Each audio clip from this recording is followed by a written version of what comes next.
Oi, gente, boa noite. Meu nome é Érica Briones e o Leonardo Campos me convidou para falar um pouquinho com vocês sobre como medimos o sucesso do que fazemos. Olha, esse é um assunto complicado, porque todo mundo quer medir a coisa certa, mas tem uma premissa escondida aí, que é, você tá fazendo a coisa certa para começar de conversa, né? Eu pensei bastante, depois do convite do Léo, sobre como é que eu podia ajudar vocês e o learning chat de vocês. Eu acho que a gente tem dois grandes blocos aí. A gente tem o faça e o não faça. E a gente vai falar um pouquinho deles. A primeira coisa é assim, sucesso é absolutamente uma questão de contexto. Então, na verdade, o que funciona para a empresa do seu companheiro, do seu amigo ou para o seu concorrente não necessariamente vai ser o que vai funcionar para você. Eu vou além. Sucesso tem muito a ver com os objetivos que você setou para aquele projeto em específico. Então, é muito importante que a gente tenha clareza de visão do que a gente está querendo obter com aquela iniciativa que a gente está implementando e com aquele projeto. Porque aí assim você vai conseguir medir coisas que façam sentido. Tá? Então essa é a primeira coisa. Qual é o seu objetivo, beleza? E como é que você reconheceria o sucesso se você cruzasse com ele na rua? Então, né, vamos lá, vamos escrever, vamos fazer uma foto do sucesso aqui se a gente cruzasse nele na rua. E aí, vamos pegar essas características que a gente está dizendo que compõem o nosso sucesso e vamos decompor elas. Outra coisa que é muito importante é que a gente faça, porque a gente já agora sabe como é que é a carinha do sucesso, sabe que pra gente vai ser sucesso e agora a gente vai buscar isso.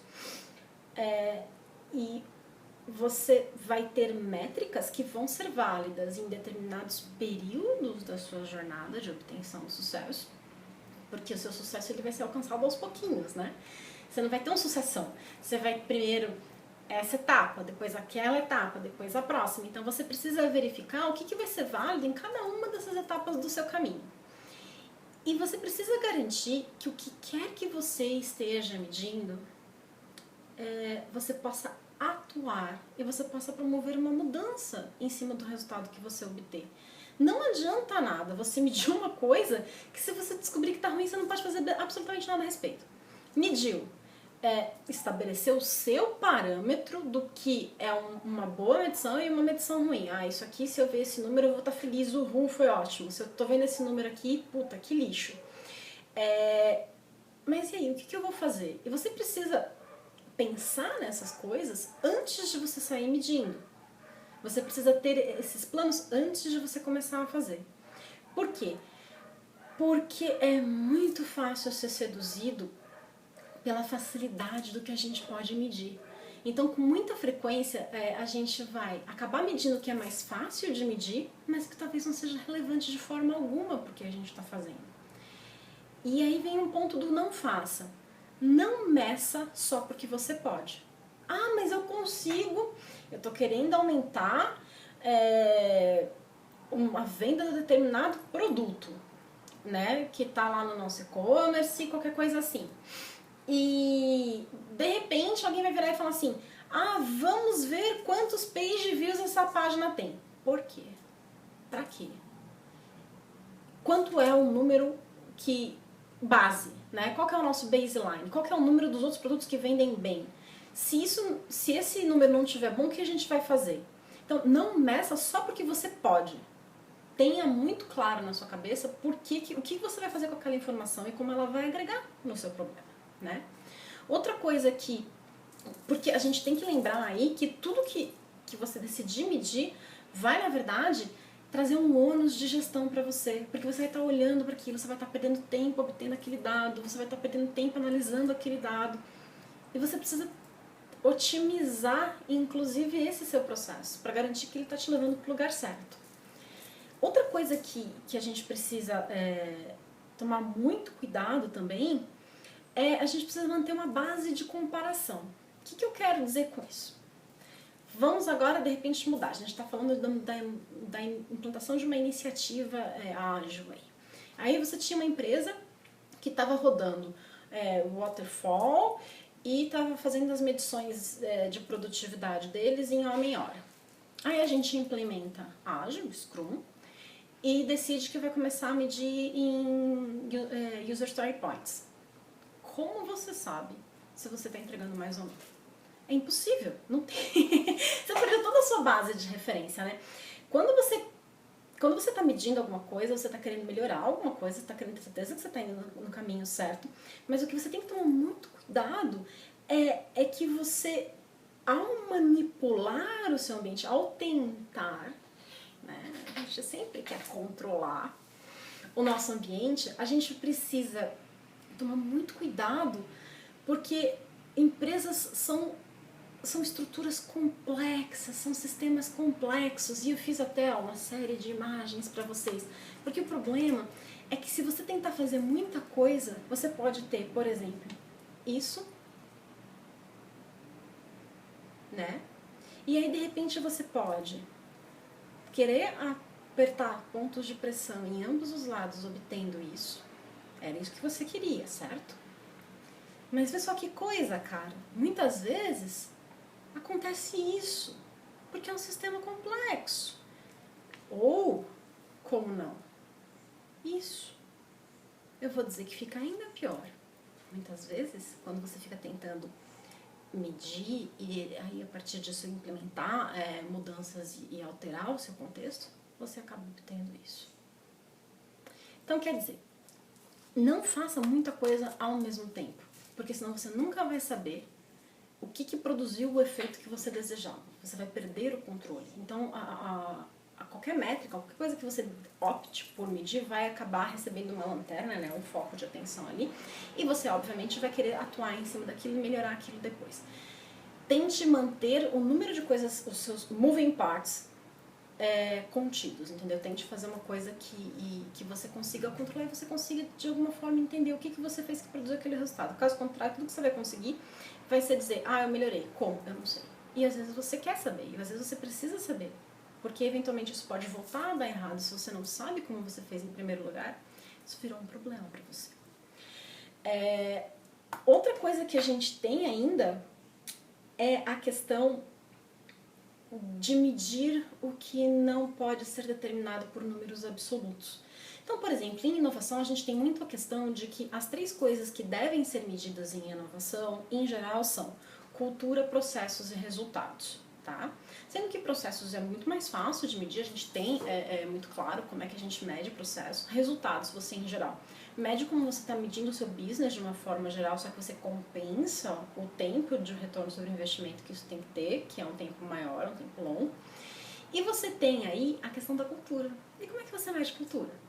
Né? Entre os indicadores que, por exemplo, a Gartner sugere que a gente meça, a gente tem segurança para você propor algo novo.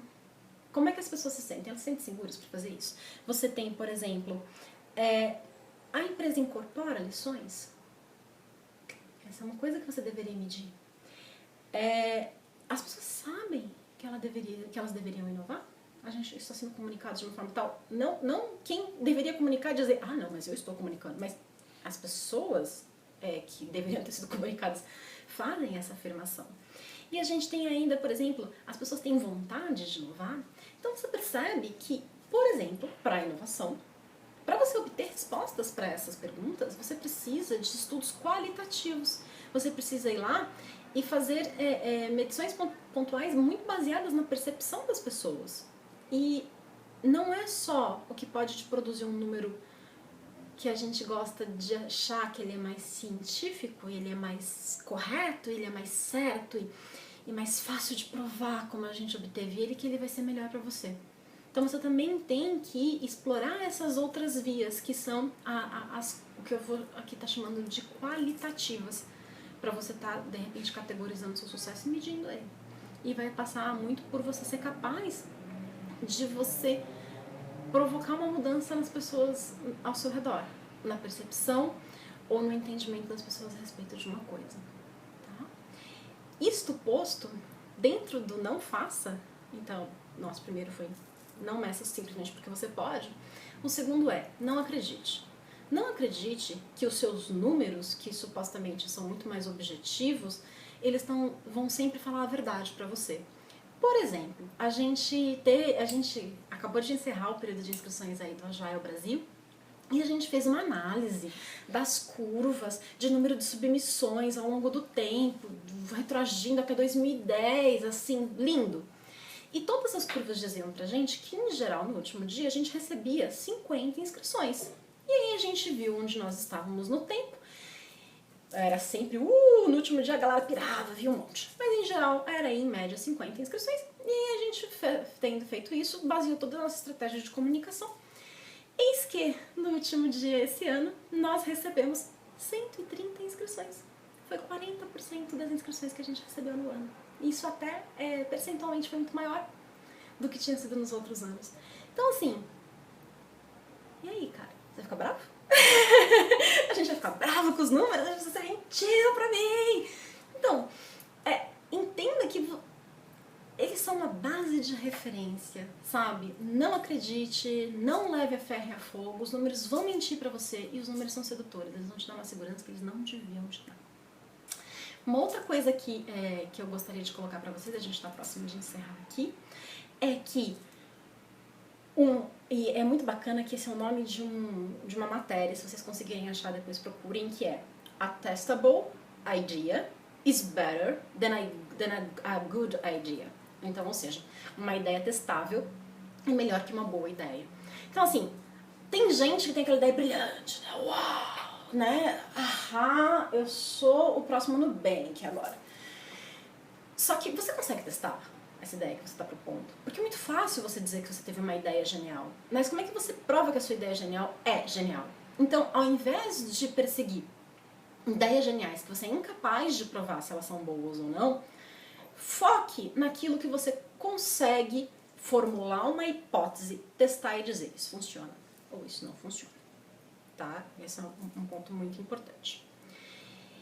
E tudo isso posto, eu gostaria de terminar com vocês com um último não faça, tá?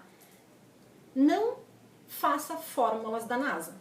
Não faça, né, indicadores, métricas, que você precisa fazer um curso de 4 semanas para você conseguir entender o que está sendo medido. Menos é mais, assim, simplicidade é uma coisa linda e a gente precisa incorporar. A gente não quer olhar as nossas métricas e ter um cockpit de avião que um ser humano normal fala assim, eu não vou encostar, cara, não sei o que vai acontecer, não sei o que vai acontecer, aquilo lá vai explodir, eu não vou, eu não vou mexer, eu não. Então, assim, garanta que as coisas estão sendo medidas no momento que elas devem ser medidas, meça só o que tem que ser medido e oriente toda a sua energia para produzir os resultados que você espera para aquele período de tempo. Restrinja o seu período, faça uma foto do seu sucesso e vá passo a passo perseguindo aqueles pequenos objetivos que vão te levar em direção a ele. Mas sempre tomando muito cuidado para você não se perder no caminho com essas outras coisas que podem te interromper. Eu espero ajudar vocês, espero que vocês tenham um excelente Learning Shot. E se vocês quiserem me seguir aí no Twitter, eu sou a @ericabriones. Um beijo pra vocês, gente. Tchau, tchau.